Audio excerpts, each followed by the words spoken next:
গড় বুদ্ধিমত্তা হচ্ছে 85 to 114 at least আমাদের সাবকন্টিনেন্টে ব্রিটিশ শাসিত যেসব দেশ ছিল তাদের হচ্ছে 85 to 114।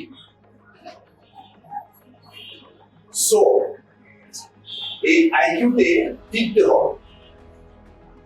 প্রথম কাজ হচ্ছে you have to get to this IQ. এই আইকিউতে তাদের দুইটা পার্ট হয়, একটা হচ্ছে ভার্বাল আর একটা হচ্ছে নন ভার্বাল।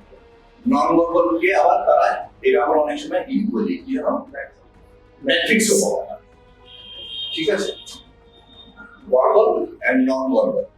ভার্বালে সাধারণত এটার অধীনে যদি ভার্বাল হয় প্রথম পরীক্ষা হবে ভার্বাল, এটা হচ্ছে 100টা, আর এটা হচ্ছে নন ভার্বাল বা ম্যাট্রিক্স, এটা হচ্ছে 38। এই দুইটাকে মিলায় you have to score 85 minimum. Bottom line, গড় বুদ্ধিমত্তার নিচে গেলে পারে ইউনিভার্স ফি নাও, কারণ গড় বুদ্ধিমত্তা 85 যদি কেউ স্কোর না করতে পারে এগুলা কেউই সে আসতে পারবে না। কষ্ট করবে কেন? দরকার আছে কোনো?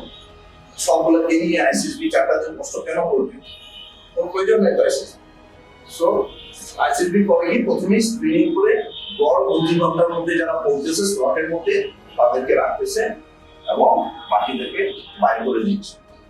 এটা হচ্ছে আই।